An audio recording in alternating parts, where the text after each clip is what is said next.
Yeah, crime, Miami-Dade. Back in the office with our second interview with Mr. Bryan Calvo. Thank you for having me. How's everything? How's the campaign going? Campaign's going well. We're pretty far along. Believe it or not, it's 100 days to election day. Just Ready? about, yeah. So wow. Time quickly passes. So I guess I would call it we're in the final stretch. Mm-hmm. And thus far, I mean, we still have 1 week left for the people to be able to sign up. So right now there's 6 candidates running for mayor. Maybe more people add themselves. Maybe some people drop out. I don't know. But we have about a week left. I know you've been knocking a lot of doors because every time you knock on the door, someone DMs me and says, "Oh my God, I just met Bryan. He's so nice. He took the time to answer my questions." So I know you've been doing a lot of walking. Yeah, we've been doing walking, different interviews, outreach events, just everything that a campaign needs to do and try to get the message out. Obviously, social media is another one. And we're just excited to finish, strong the last 100 days. I know in the first interview you talked a little bit about yourself, but I wanted you to talk a little bit about yourself, your background. You were born and raised in Hialeah because according now to some candidates, you're not. There's another candidate saying that he is born and raised and you're not. So I was like, okay, but... I'd love to see what evidence you have for that. I'm born and raised in Hialeah. My whole life. I grew up in the public schools of Hialeah. I went to North Twin Lakes Elementary, Palm Springs Middle School, and Westland Hialeah Senior High School, where I graduated. And then I got a scholarship, full ride, to go to Harvard. So I studied political science, economics, and I worked in the Trump White House in his first term. And then that's when I came back to Hialeah and I enrolled in FIU Law School. I did law school part-time in the evening. And during the day, I was campaigning for city council. That's when I won back in 2021. And I was a city councilman and also a law student. Then I eventually finished my law school, got my degree. I've been practicing as a lawyer the last 3 years here in Florida. And now I'm running for mayor. So that's in a nutshell. I know everybody keeps on asking about the water. Yeah. There was an interview that you guys did. You did a live in that interview. 3 candidates were live and then 1 did a pre-recording. Yeah. One of the candidates were saying that if he becomes mayor, he'll sell the water management department, the whole thing to Miami-Dade. Yeah. That to me was a huge mistake because it's Bryan Calvo. We can all see now that she doesn't know how to handle the money. We're like negative by a lot of money. And I think your answer was the best one. If you could talk a little bit about that. Yeah, I mean, look, I could talk about water for hours, but I'll try to simplify it for people.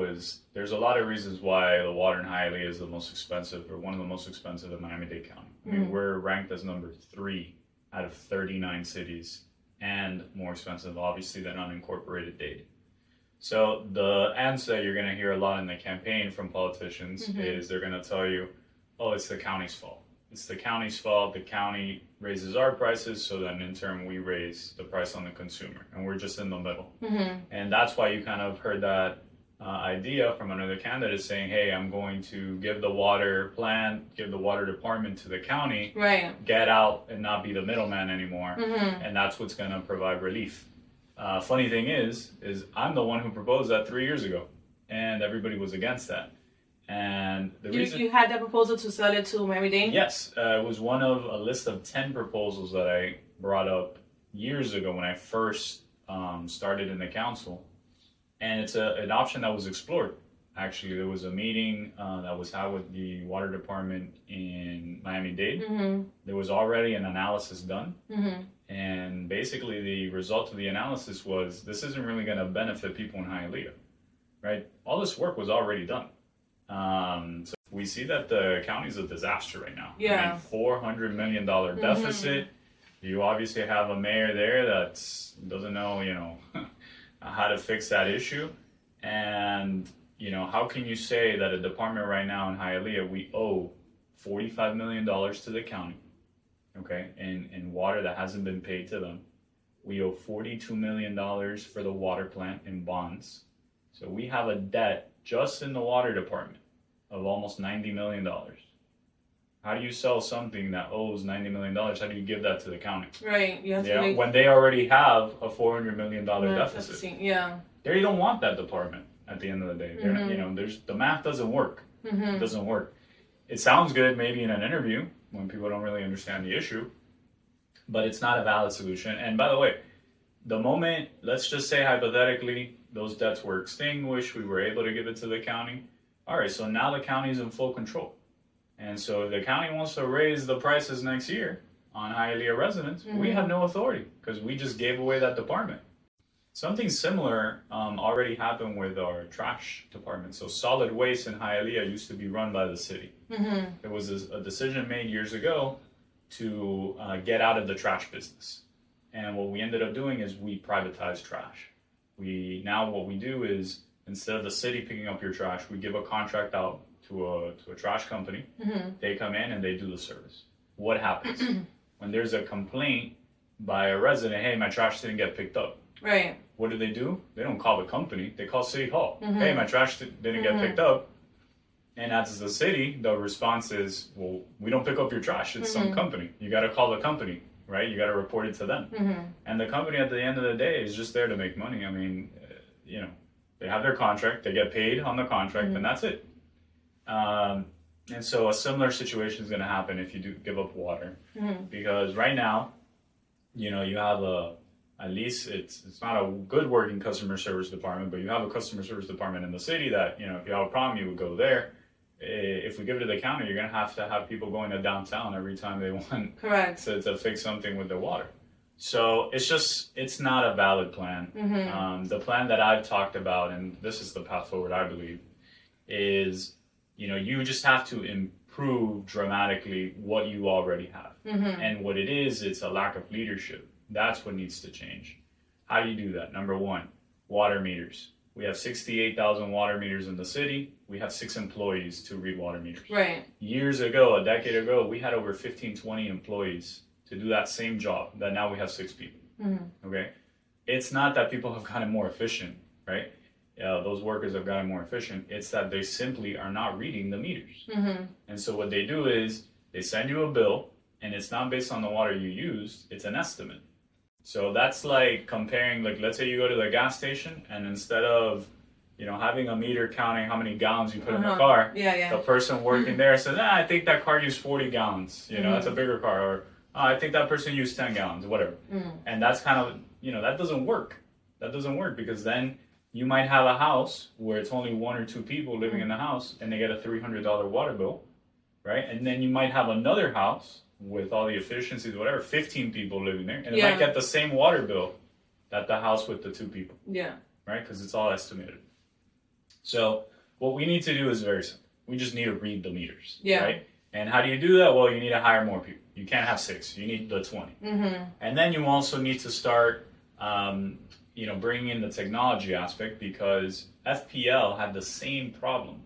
They had, employees get expensive over time. Employees have a bunch of benefits. There's turnover. So what did they start doing? They started doing the digital meters. So now in your house, you probably have a digital FPL meter. No one physically goes and checks how much electricity. It's all done by the remotely.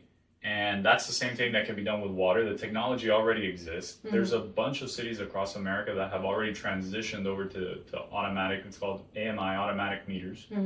And we do that in Hialeah. Now, it's not something that you do in one day. It's not something you do in a year. It's a very long process. It's very expensive. It would cost probably something north of $50 million in order to switch our meters to digital. That's a lot. So, it's a lot of money. So short term, you need to hire the staff. And then long term, you need to get, this year we can only afford to maybe switch out 10% of our meters. We'll do 10% this year. Next year, we'll do another 10%. And you start with the areas that have, the more accessibility issues. Like in East Hialeah, which are some of the older neighborhoods.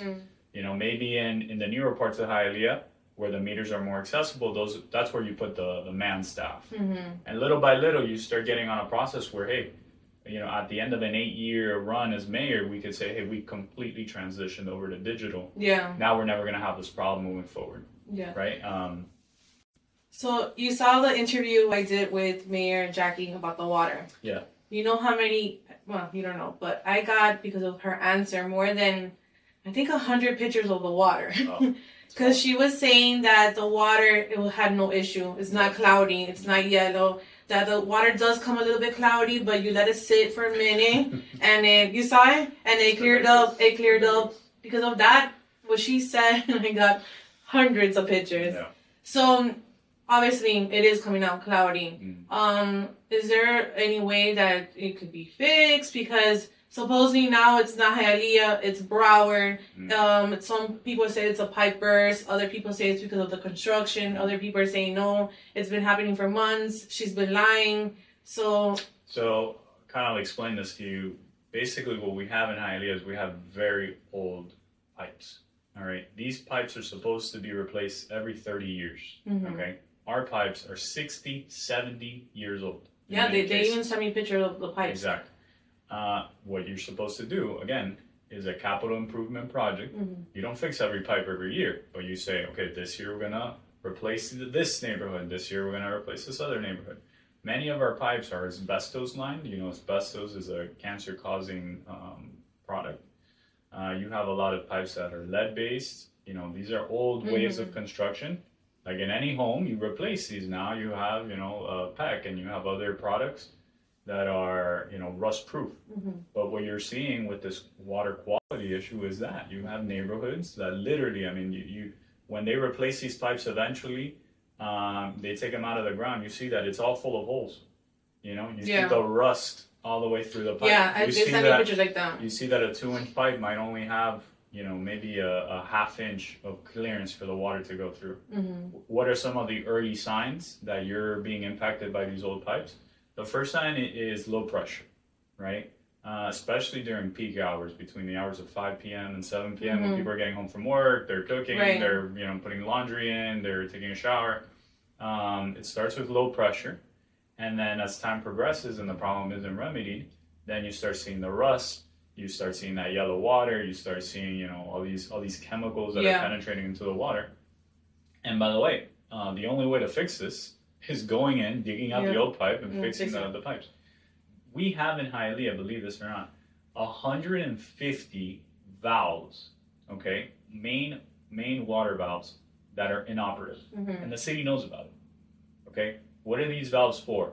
Anytime that there's like a contamination issue, anytime that there's some construction project where you need to shut off water to an area, the city's supposed to go, they send the technician, they shut off this valve to not cross-contaminate the rest of the water, okay? You have 150 of these valves throughout the city, which are in main arteries, that are not working.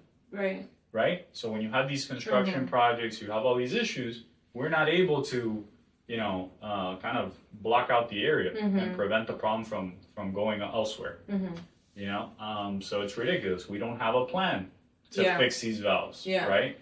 The water department right now is working with a skeleton crew of very few trained personnel. There's very few people with licenses from the state in order to do this kind of work.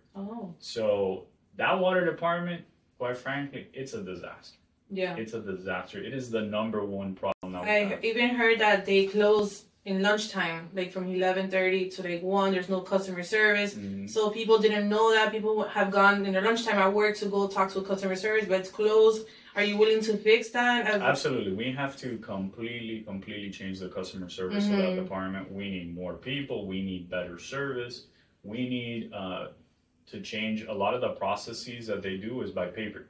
Still to this day, they don't have a digital way of doing things. For example, if you want to open up a new water account in Hialeah, you have to physically go in person, get a number, wait in the line, just to open up a water account. Right? If you open up a new FPL account because you move or whatever, you can do that online in about 10 minutes. Right? Why do you still have this old process, right? And that's what clogs the system in terms of, you know, the amount of personnel available. So you gotta automate that. You gotta make that online. It took me years. When I got in 2021, I said, hey, something as simple as why can't people just pay online and put it on autopay, right? Like how any bill that you get, you can do autopay. Hialeah, we didn't have that feature, right?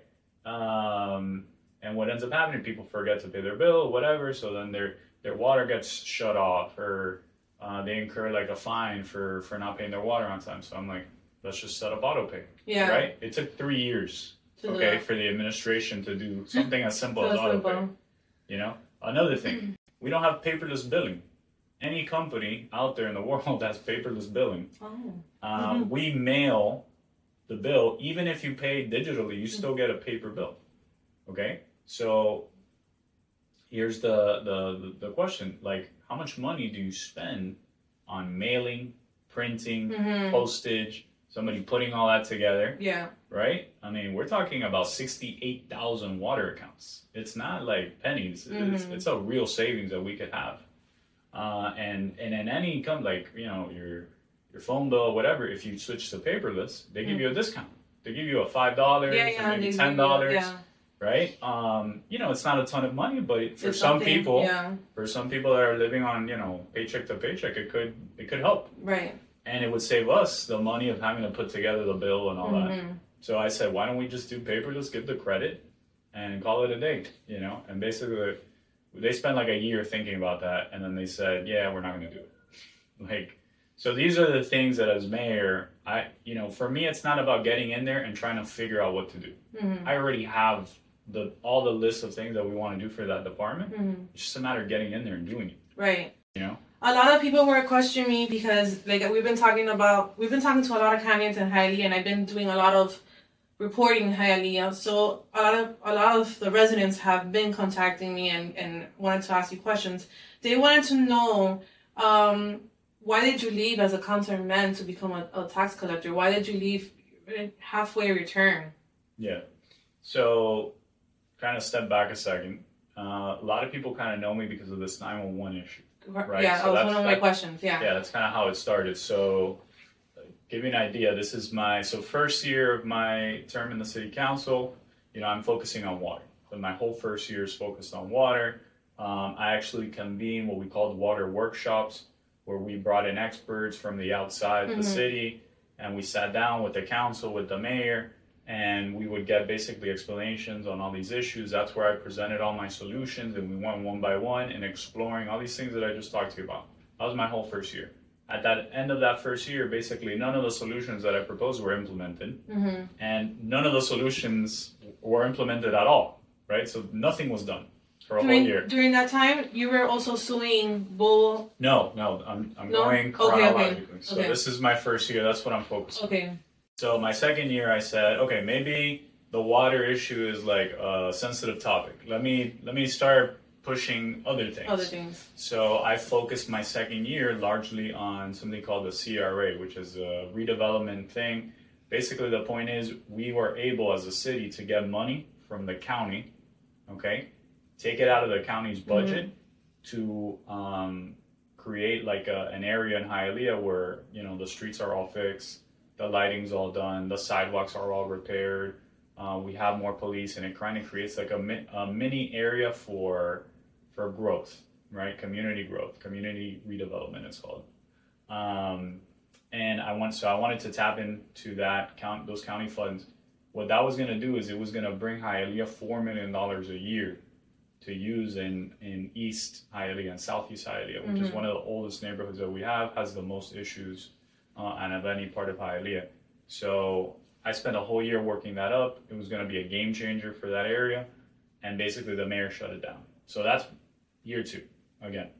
So now walking into year 3, we have the 911 issue. So how does that start? You have employees come in from the 911 department. They come to a council meeting, which is a public meeting. One of them takes the microphone and he says, hey, I work in the 911 department. I've been complaining for months. We're understaffed. We only have 6 people. Oh, 6 people. To run a whole 911 department. You know, we're working 16-hour days. We work Monday through Sunday. We don't have days off. We don't have PTO. We don't have anything, you know, because we are severely, severely understaffed. They even say, oh yeah, we're taking calls in the bathroom to not miss calls. I mean, that's how bad it is. Wow. So I'm sitting there and I'm like, how am I a councilman? And I've never heard of this. I've never heard this from the administration. I've never heard about this issue. What's going on here? The mayor basically at that time, he's like, get out of here. Like, you guys shouldn't have come to this meeting. That's totally improper, whatever. So I go and I say, okay, I'm going to figure out if this is true or not. So I go, I do a tour of the 911 department. I speak to the employees there, and I start asking for records. And I eventually get a record that says that the city of Hialeah had missed something like 30,000 calls in 1 month. Wow. 30,000 calls in 1 month. I mean, that is like a dramatic figure. And I basically go to the mayor and I'm like, hey, what are we doing about this? And the mayor was like, they're exaggerating, nothing is wrong, that department is fine. They're basically saying, like, we're not going to do anything.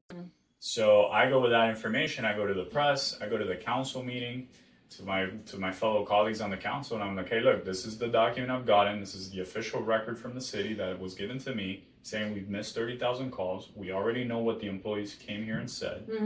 By that time, several residents had already complained and gone to the media outlets complaining about, similar to this water issue. Right? It's very similar. A lot of complaints, there's facts backing it up, but when you ask the mayor's response is, no, everything is fine. So I'm like, what is going on here? And they doubled down. They said, everything is fine. There's nothing wrong. You know, basically, let's move on. Let's talk about something else. And I said, no, we can't drop this. This is literally, you know, frontline service 911. I mean, come on. And so I said, look, I'm going to open up my own investigation. I'm an attorney. If you guys don't want to play ball, I'm going to do it myself. You know, I'm not going to just let this go. And so that's when I submit a full list of every single record that I wanted from the city related to this 911 issue. And basically the mayor's decision at that point was, we're not going to give you any record. We're not going to give you anything. Even though you're a council member, we're gonna send you a bill, okay, thousands and thousands of dollar bill, and unless you pay this bill, we're not gonna give you any record. You know, and by the way, even if you do pay, it's gonna take months for you to get the stuff. Oh my God. Okay. So that's when I'm glad you're clearing that out because I didn't know this part. Yeah. So that's when I said, okay, you know, we're gonna have to escalate this. So that's when I do the lawsuit, and I do the lawsuit against Mayor Bogle. You didn't do it for the city of Hialeah? No, not against the city. Okay. It was a lawsuit, me as a council member, against the mayor. As the mayor, right? Not individually, but as the mayor. And it wasn't for any money. The lawsuit's purpose is for documents. So it's something called injunctive relief. Okay. Where you're asking the court to say, okay, judge, please order him as the mayor to give me the documents from the city as me as a council member. And that was the premise of the lawsuit. So we filed that lawsuit, goes to the judge, and then we got a hearing date. The hearing date was like 3 months away. So in those 3 months, what does the mayor do? He calls a special meeting of the city council, and they passed a law, what we call an ordinance, in Hialeah, saying, where the council voted to approve this, saying that if a council member asks for a record, the mayor has to approve it. If the mayor doesn't approve for you to get the record, then you can't get it. That's the law that they passed, right? I voted against it, and six of my colleagues on the council voted for it. It was a 6-1 vote. And so they passed that law in between me filing the lawsuit and when we had the hearing date. So when we get to the judge in front of the hearing, the judge is like, look, I kind of see it your way, but they passed this law, right? Saying that, you know, the mayor doesn't okay it. So, you know, you have the mayor who's the executive saying one thing. You have the legislative body, which is the council, agreeing with the mayor. So the judge is like, there's nothing for me to do here, right? You know, that's what they decided. Yeah. So basically, that's when the lawsuit gets dismissed, and I'm not given the records, you know?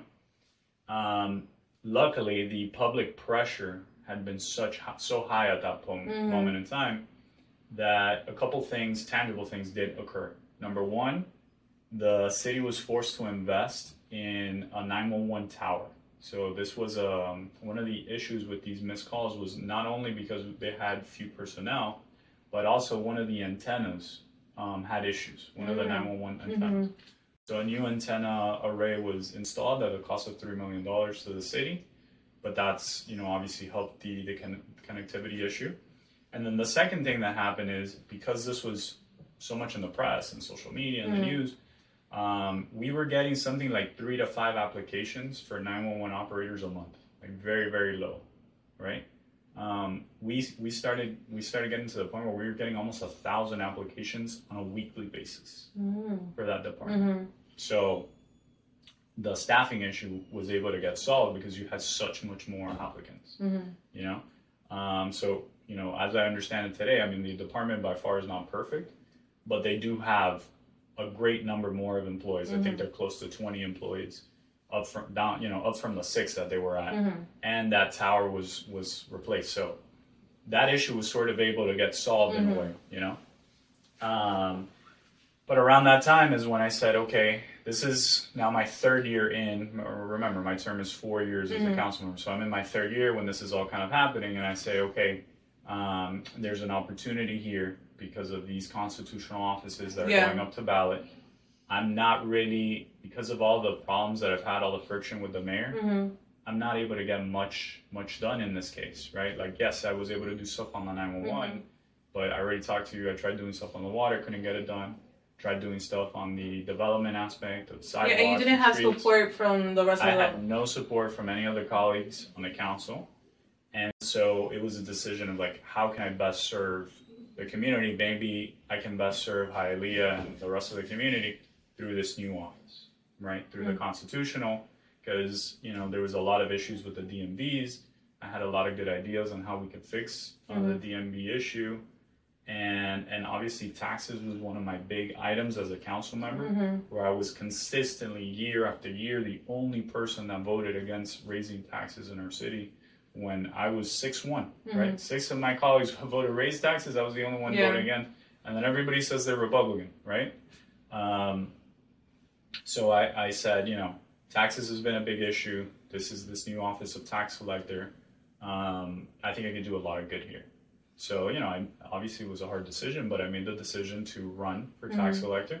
And as part of running for tax collector, there's a law that applies, which is called the Resign to Run law, which basically says that in order to run for a different position, you are forced to resign your current position.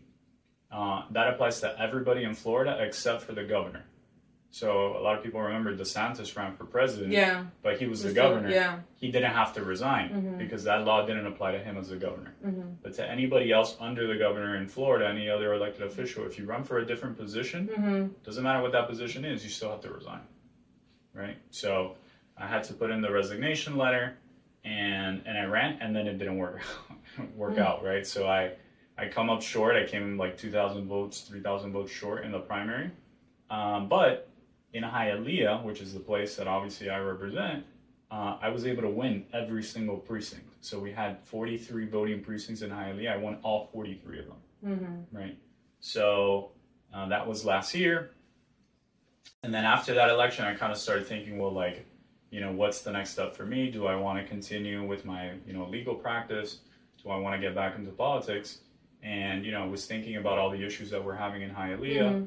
And I said, you know what, I think, you know, this is the time to go for the mayorship. You were the first one. I was the first candidate. First candidate to file, first candidate to announce. And I said, look, I have all these ideas. I couldn't get it done on the council side. It's a waste of time for me to go and run for city council. It just is, because even if I win the election, I'm not going to be able to do anything, you know? But as mayor, I can get these things done. It is a strong mayor form of government. And I said, you know, that's it. That's what we're doing. That's what I like about you. That's why we always say that you're like our top candidate in Hialeah, because you have something that I am like with that too, that we confront people. You know, we're not the nicest people because, or like me, they already called me communist like 3 times because I have confronted people when they're doing a bad job. That's part of being a public servant. You have to call out what's best for your residents. So that's what I like about you. And I'm glad that you classified, you know, you told everybody what happened with the lawsuit, because when the other candidate is running for mayor, I always post about him that, to me, that's wrong. Because his family is suing the city of Miami. For money. For money. for money, for right? $12.7 million. That's the distinction. Even if I won my lawsuit, which I didn't, it was gonna not even $1. Right. You did it for awareness to bring out the corruption. He's doing it for his family. Right. It's like his dad and his brother are suing the city of Miami. He's running for mayor. He's knocking on people's doors saying, I'm running for the mayor, but with the money that's coming in from the city of Miami, this is what I'm going to use it for myself, for my campaign. So to me, that's wrong that he is running for mayor. To me, it's completely wrong. So when I post about that, I do get a lot of comments saying, but what did... Bryan is doing the same thing, so I'm glad that you... Yeah, by the way, that lawsuit is long gone, long over. I'm talking about what I did. And by the way, I didn't sue. This is very important. I didn't sue Hialeah, and I could have if I wanted to. Yeah. But I wanted to be very mindful that I didn't want to cost the taxpayer any money, right? All I wanted was to be able to do my job as a council member, get the documents that I still feel to this day I should have been able to get. Of course. As an elected official. Of course. And one of the things I'd like to do, getting into the mayorship, is we got to eliminate that ordinance that was passed. I mean, because for sure, it's not about me or anybody else, but in the future, if somebody comes in with another problem, they should be able to get the information they need to do their job, right? I mean, that's why they were elected to that position, whether it's council, whether it's mayor, right? So we want to make sure that we can do it in a way that it's permanent, so that nobody can come back later and switch it back. We want to make sure that every person will have access to documents. And this kind of segues really quickly into this idea of like, what changes do I want to do for the structure of Hialeah's government? This is one of them. Another one that I'd like to do that I feel very passionate about is districts. Because in Hialeah, we have 7 council members, but everybody represents the entire city. So, I've noticed that. So in the county, you have districts. In the city of Miami, you have districts, right? Other cities have districts. We in Hialeah, it's everybody for themselves. Yes. So who does this benefit? Well, it benefits people that are in power, right? Because they're the ones that are known, they have name ID, they have the ability to fundraise. And if you're just somebody that, okay, I'm passionate about politics, I want to run and see if, I can do this thing. You are now confronted with a huge beast, because city of Hialeah is 300,000 residents. You have 120,000 registered voters. Unless you have a ton of money, and they do go out vote. They don't go to board meetings, but they do go out vote. So a lot of people DM me saying, "Why are you doing cafecito time now? And you didn't do it when you were a councilman." Like, Hialeah people like to interact with their politicians, but they don't go to board meetings. That's what I always say. I always fight with them. They always say, "Don't worry, dígame suave." They like to connect with you guys, but when it's time to go to board meetings, they don't show up. Less than maybe 10 people go. It's maybe 5. Maybe 5. It's the same 5 people. So now they're asking, a lot of people are asking me, why are you doing cafecito time now and you didn't do it before? Yeah, I mean, look, the honest fact is, like, it's really expensive to send these mass texts out. And that's the way kind of that you get people to come. Because you can post on social media, but like, unless you have a huge following on social media, typically you're not going to get a lot of people. So, the way you're able to do it is sending text messages, inviting people to come, and that costs money. And basically, this is kind of like an interesting fact about Hialeah's politics is the council members actually don't get any resources from the city. So you get elected, you win the job, right? But you don't have any resources. Like, you don't have a budget for your council office where you can say, okay, this is the money I have to do these kinds of events. Oh, not like Miami-Dade or State of Coral Gables. They do have a budget. In Miami-Dade, the commissioners get $2 million. Okay, to do all their events, to put together parties, breakfasts, cafecitos. They have food giveaways. Like, they do a bunch of stuff. Right. And that's good because people see them that they're active. City of Miami, they also have a bunch of millions of dollars that they have access to. Hialeah, you know how much we have? $0. So unless you basically pay for it yourself, like, that's the only way that you could do an event. So now, when you're in a campaign, you have donations that people, help you out or whatever, and you can do the events. But when you're in the council, at least in Hialeah, you don't have the funds to put together these things. Correct. But a lot of people do like to see you more active in social media. And lately you've been posting more videos and you've been getting a lot of views and a lot of comments. I see everything. Yeah. So they want you to be a little bit more social. So are you willing to be posting? Yeah, no, absolutely. And we are, and now we have a better team. You do have a great marketing team now. Because before I was just kind of on my own, and I'm kind of clueless with social media. But I am good at the how to run a city and figure that stuff out. So yeah, definitely. Look, I mean, as mayor, I think you could do way more because you have the resources to do it. You have a full staff to help you and do constituent outreach. And I want to do all these things that you're saying, right? We want to bring City Hall to people because this concept of like the City Hall where people go, it's kind of like outdated now with social media, with technology. Right, you're able to bring the service to people directly to their door. And so we have a lot of ideas that we want to do, but it's something that's going to take getting into the mayorship to be able to do. Not post every day, but at least once a week do videos. Yeah, no, absolutely. So yes, Agreed. yes, I commit. Okay, I commit. you hear it? Because I get a lot of questions about that. Also, I wanted to ask you. We talked about this before. Yeah. We know that Bobo left with a pension. You're willing to do an audit on Bobo, or you're just going to close that chapter and move on? No, I don't think we should close the chapter. I think we need to understand what happened. And I think, to the extent that we need to get paid back as a city, we should. I do not agree that the city spent $45,000 for a farewell party. Right. I think that's ridiculous. $22,000 in Churraco. They had ice sculptures, the whole thing. And it was a gala. It was a gala, and it was a lunch. And $45,000. Hey, that's another 911 operator. That's a police officer, right? That's a firefighter. And that's all yearly salary, and they spent that in a lunch. Yeah. Right. Because when I asked another candidate, he said, "Why would I waste my time?" And he thought I was gonna agree to him. No. So when I told him, "No, you should," everybody was like, "Oh, you just destroyed his campaign." No, you but I think it's fair. I think as I've been visiting Hialeah often now, I feel like it's never changed. Yeah. It's not updated. Yeah, I mean, look, water is obviously a huge concern, but I would say a very close second is corruption. And corruption looks like a lot of different things, right? That's an example. We have the example of the police chief, the former police chief. He took $2.5 million. Yeah, that just came out in the news. So it comes out in the news, but then the current interim mayor gets asked, okay, so this happened, like, what are you going to do about it? And basically the response was, FDLE did their investigation, there's nothing for us to do, like, let's just turn the page.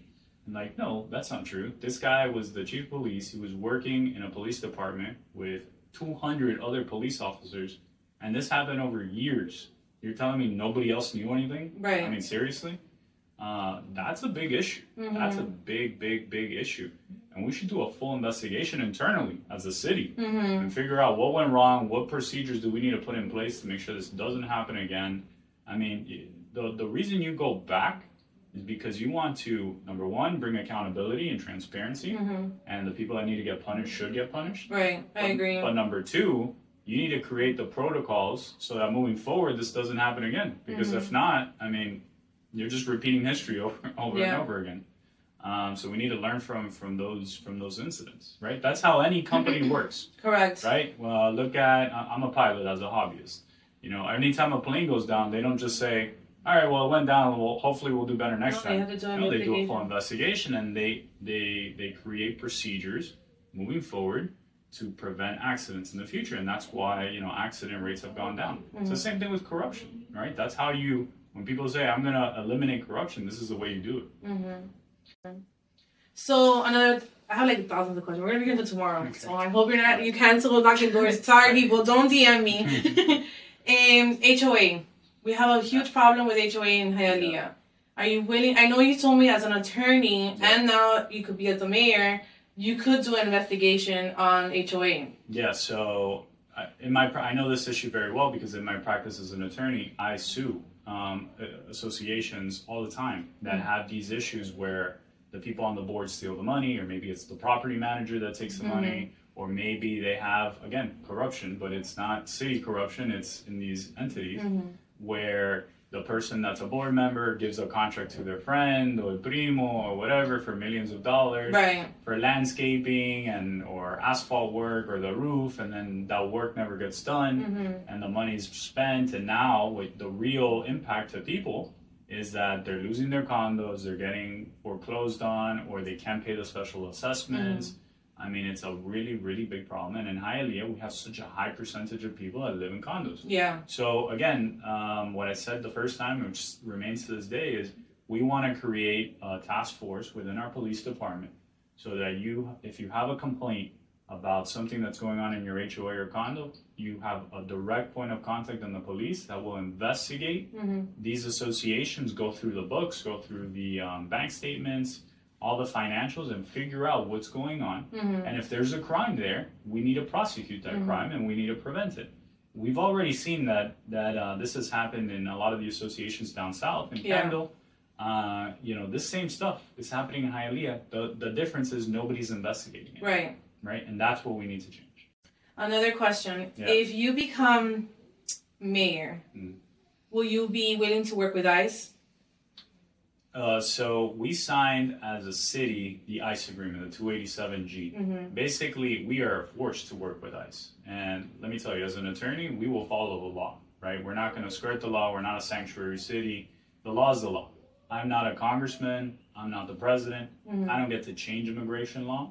The law is the law. We're going to follow the law. Now, I will tell you one thing. We have a very small police department for the number of residents that we have. 300,000 people, 202 police officers.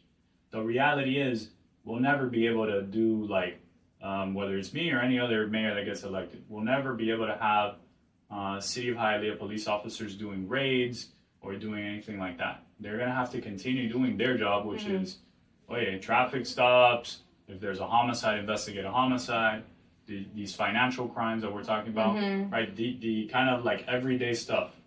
And then ICE, which is, you know, their main goal and their main purpose is to enforce immigration law, will be operating in that space as they do in any other city. Right. So, you know, again, we're going to follow the law. The law is the law. If the law changes, you follow the new law. Right. But we're definitely not going to have a policy that we're going to say, oh yeah, we're just going to ignore this. Right. So. You were when I was asking you, when I was asking I sat down with some of the candidates, most of them didn't know what is Cuba Max. You were the only one that answered correctly what Cuba Max and your plan was. Is it the plan still the same if you become mayor? Plan is still the same, absolutely.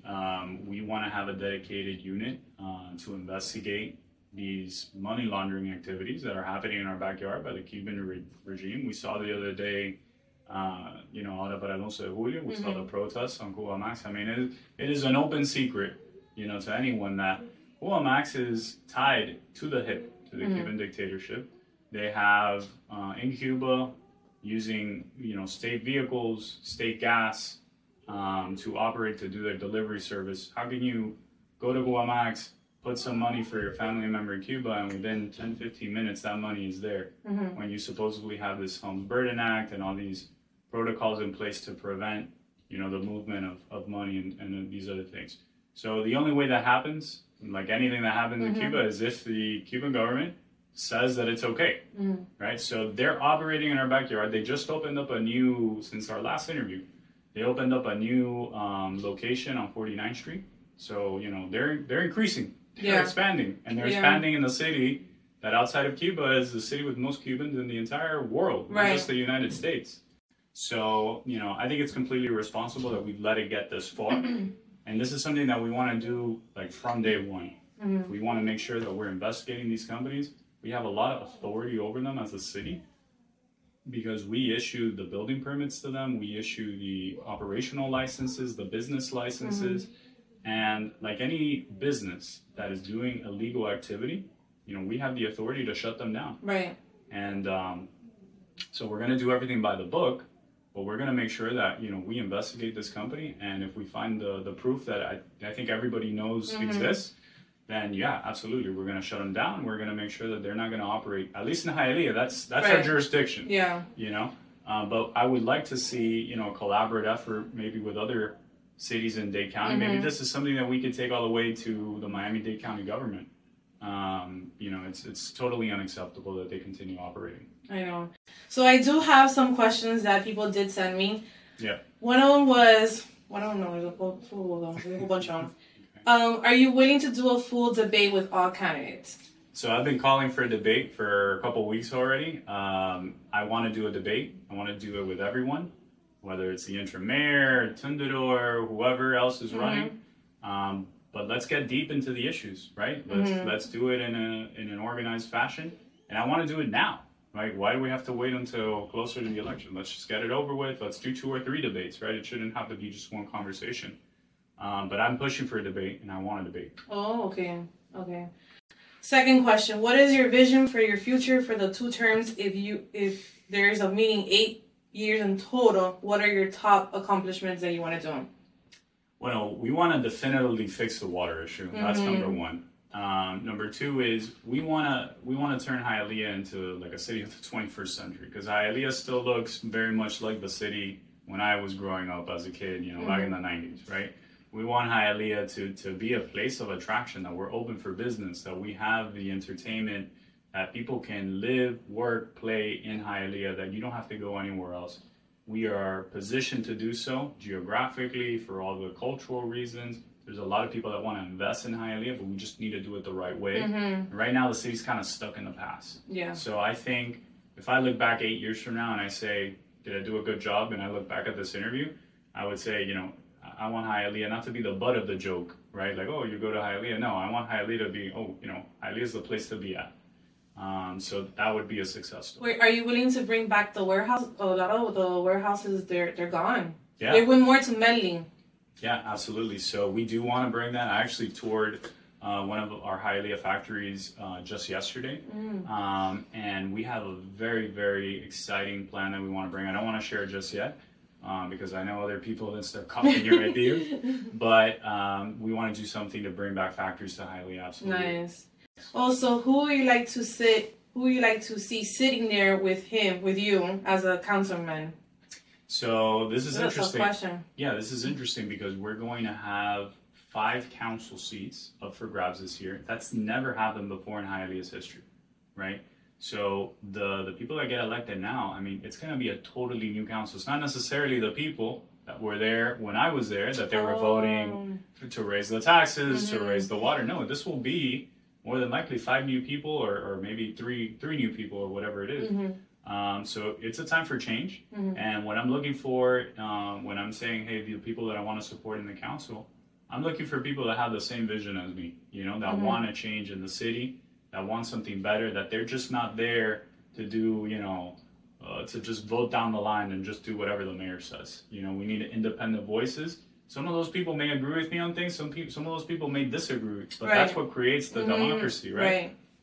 So yeah, we'll be announcing soon. We want the registration period to close, so there's still about 2 weeks left for the registration period. And then once So you're gonna announce who you support? Yeah, absolutely. Once we see who the candidates are, and you know, there's a lot of shuffling and moving parts. But I think there's a lot of interesting people that are running, really good people, and then there's a couple people that probably shouldn't get elected, but it's a mix, and so we'll make that announcement. So another question: if you care so much about Hialeah, why walk away midterm? And you can't criticize Mayor Bobo for not finishing his term when you didn't finish yours. On the council leadership means seeing through, not just making noise, and dipping out. Yeah. So 2 things on this. Number 1, the mayor is the chief executive, so he is the running the ship, and he's the only one running the ship because he's also the strong mayor. So he's the city manager. A council member is different. A council member is a legislative body. So you're one of 7. You're a group of people. And the reason that you leave is because the state law forces you to leave. It's not because you want to leave necessarily, but you're forced to leave in order to be able to run for the different position. By the way, I was running to continue elected service just in a different position. Mayor Bobo left to make more money in the private sector, right? And not, you know, go into a different position. You know, so that's a big distinction there. The second thing is that, you know, when I leave as a council member, you know, what do? Is I'm coming back. I'm coming back to the city to work on these ideas, to serve the community. And, you know, I don't do it taking a pension. I don't do it, you know, with all these kind of bad acts that happen on the back end of Mayor Bo. So I see it as two completely different things. Obviously, you know, the critics are the critics. But mind you, every single person running against me that is a council member now that's now running for mayor, they've all had to resign as well. So technically, everybody's resigned at this point. So because of that law that you explained earlier. Yeah. Jackie had to resign as interim mayor. Fundador had to resign now as well as council member in order to run for mayor. So unless you're somebody that's not in office, you will always have to resign. Right. That's just the way it is. So now I have another list, but this one's it's concerned citizens. You actually knocked on that person's door, and she wanted to talk to you, and I think you wanted to knock on everybody else's door. So she's like, I didn't want it to bother him so much, but I'm gonna send it to you. So when you sit with him, you can ask him. So one of her concerns is that in Hialeah, cops love to park under the expressway in Daylight Mall by Hobby Lobby, not to be seen. Is there any way that she can report? Who she needs to call? She says there's like a lot of cops that hide under there and they're not doing their job. The traffic there is insane. So who does she need to does she need to call the police to complain about them, or can she call you to complain if you become mayor? Call me. I don't want you to have to go through any hoops. Call me directly. I've given out my phone number pretty much to everybody in the city at this point. So I'm going to be taking a lot of calls, but you know, I want to be a mayor that leads from the front, you know, and to the extent that I can fix the issue directly, I'll do so. This complaint about the police officers, I hear this a lot in the community. This is not the first person that says it. It's kind of interesting because the city, I remember when I was in the council, we invested millions of dollars in GPS trackers for each of the police vehicles. So we know from police headquarters at all times where every single officer is live. And so if there's an issue where, you know, there's a meet out spot where cops are hiding or whatever, like that's an enforcement issue from within the police department that needs to be addressed. And as I already highlighted to you, I mean, there's changes that need to be made in that department for sure. She says that around her neighborhood, there's people insulting them all day. They park in the sidewalks. They don't pay rent. Who does she complain about all this? So, man, those are different points. The parking on the sidewalks is something that I hear a lot. That's something that we want to address. We have a whole plan for Hialeah beautification. One of those beautification items is, you know, we want to do the street planning on the main arteries, make it look a little bit more like the Miami-Dade or the Coral Gables. But also it's the quality of life. If you're parking on the sidewalk, you know, I talked to an elderly lady where she was walking along the sidewalks. There was a car parked, so she couldn't walk through there. So she had to walk on the street. And when she went to walk on the street, she actually fell and broke her hip.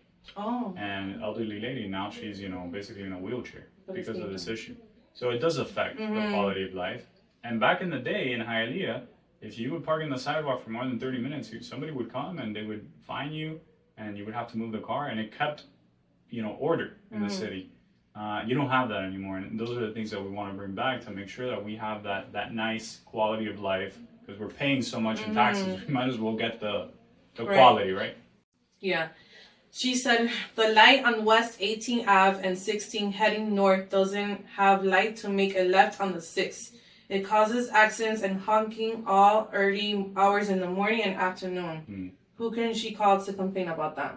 City Hall. Right now, nobody's going to take your call, but that's going to change after November. Absolutely. She says that their neighborhood is full of chicken and they're always fighting. And they're sick of tired of the chickens. So Hialeah used to have, back in the day... we get this a lot about the chickens. The chicken issue is a big issue. Yeah, and also the peacocks. But we used to have a truck that would go around the city picking up the chickens and stuff, that would take them down south to like the Redlands or whatever. There was farms where they would take them in. So we want to bring that program back to, you know, clean up because I mean they're overpopulating for sure, and especially in East Hialeah, they're moving slowly towards the West Hialeah, but we want to clean up, you know, all that livestock and take them down south so they can go to a farm and not be on the street. By the way, it's dangerous too. You can have car accidents. Yeah, of course. So she takes her kid, to Matter Academy that is in Hialeah Gardens to drop off her kid Yes. that the school is supposedly a 5-minute drive. Yes. But no, it takes me now 45 minutes to 1 hour to drop off my son at school because there's craziness, no cops, and the control is nonsense. As a mayor, how can you help her to make traffic a little bit easier for her? Yeah, that one's a tough one because that matter that you're talking about, that's actually a different city. That's Hialeah Gardens. But she lives in Hialeah. She lives in Hialeah. She takes her kid to Hialeah Gardens, but the traffic control belongs to Hialeah Gardens, unfortunately. Okay. So it's outside of the jurisdiction of the city. We could do stuff on our end, but it's going to be very limited. But it's an issue that, you know, traffic flow just generally is an issue. And so one of the things that I want to prioritize is we spend every single year $18 million as a city on public transportation. And you don't see it. No. You don't see it. The buses, every time I look inside one of the buses, they're empty. I've ridden the buses. It takes like an hour and a half for the bus to come, you know, by the stop. So what ends up happening, and then you're sitting in the hot sun, there's no cover, no shade. If it rains, you get wet. We need to make big investments in our public transit to lend the possibility, hey, you know, if you're staying within Hialeah, maybe you can grab the bus next time. The city invested in this program called Freebie. They have it in other cities as well, but it's costing the city $55,000 a month. Okay, $55,000 a month to do Freebie, and all they're moving is something like 1,000 or 1,500 people a month in this system. So you're talking about that every ride, the city's paying like $10 or $15 a ride for Freebie. So what I'm saying is we're wasting the money. Yeah. We're wasting the money on public transit. We need to fix that. And I think that's really the only way that you can tell somebody tangibly, hey, you know, traffic can get better if you get people to buy into using public transit. And then obviously doing, you know, some street improvements, because we have a lot of streets that they're very outdated, they're very narrow, and they need to be widened. There needs to be money spent into that. But right now we don't have a plan. Nobody has a plan, right? And that's what we need to change. That's what we need to create. Hey, we're going to widen these boulevards. We're going to make these changes, and little by little you can start having an improvement. Because right now, I mean, it's like it gets worse every single year, and there's nothing being done to make it better. So this is back to the HOA. She says, in the HOA in this city is getting out of hand. I used to pay $75 back then, and now it's less than a year, and it went up almost $100. We are now paying $340, 12 units, no pool, no security, no electric gates. Everyone wants to get what they want at their home or outside. So why are we paying so much HOA? Yep. I mean, it goes back to what I told you. There could be, I'm not saying that there is in her specific one, but there could be an issue of, you know, people being greedy, taking the money. And so that's why you need that task force to investigate these HOAs. And, you know, once, I think you might not even have to get through all of them. If you just do one or two, I think people are going to be put on notice. Right. Hey, we're checking. We're checking, and I think it's going to bring real relief to people. Another idea that we have, and, you know, this one's a little bit more abstract, is the biggest issue with a lot of these HOAs in terms of cost is like the insurance, you know, getting insured. And so one of the ideas that we've kind of playing around with is, what if you create some sort of collective insurance where many condos can kind of pull money together and you know, have like a collective insurance for these associations in our city. Could bring costs down, but it's something to explore. Right. So the last one, because there's a lot. The people who live in apartments across, which is on West 16th Ave and 16th Street Park on our block, the trash is everywhere. Chumeria at all hours. Yet if the trash is in front or directly at our door, we get fined and have to remove it ourselves in these hours. What can we do? Who can we call to complain about the trash and the chumeria at all hours? Yeah. So this is one of the issues that I told you before, which is the city of Hialeah privatizes trash. So again, the complaints go to City Hall, and City Hall pretty much throws their hands up and says, this is the private company. Now, what can we do? Look, it's probably not likely that we're going to be able to bring back city-run trash because it's just been too long. But we can negotiate with other companies. We're not subject to just the company that we use now. And maybe other companies can provide a better service, and it's something to explore. So if we can get a better service for, you know, about the same price, or maybe even a lower price, then I think we should be open to changing companies and providing, you know, more cleanups to eliminate some of these trash issues. And then on the other part of that question is you have sort of the code enforcement part, which again goes back to beautification of the city, right? You have the blocking of the sidewalks, you can get a fine. If you throw trash, you should be able to get a fine, but you need these people to be out there. You need these officers of the city to be out there and actually patrolling these neighborhoods. Because if not, you get what you're referring to right now, which is the person that didn't do anything wrong, you know, gets penalized, and the people doing something wrong don't. And it makes the city look ugly at the end of the day. And that's what we want to prevent. So the last one is just my advice to you is that we do want to see you more socialized in social media and more, maybe not cabecito, lunchtime, something. You promise you're going to do that, right? Because a lot of people want to get to know you. Because like I said, residents of Hialeah like to know their politicians, but they don't go to board meetings. So a lot of people told me, no, I'm going to vote for another candidate because once a month we drink coffee together. So you are willing to... Yeah, and I've actually been doing the coffee. I know you did one. You did one. It was every 2 weeks? Yeah, we've done three at this point. Oye, no invitan. Yes. I will. Okay, thank you. Okay, no, or pass us the flyer if you do, and we're willing to post it in our page because a lot of people from Hialeah are following us because of the famous interview with Jackie. Yeah, let's set it up. Okay. Okay. So thank you so much for coming. I know you're gonna go back knocking on doors. Go back out there. Miami-Dade sounds, news, business, accounting, your entire city, politics, arts, and community. Everything that's happening in your area. Get to know, learn, and experience your county. From the local to the federal level. Cream, the voice of Miami-Dade, your podcast you can't miss.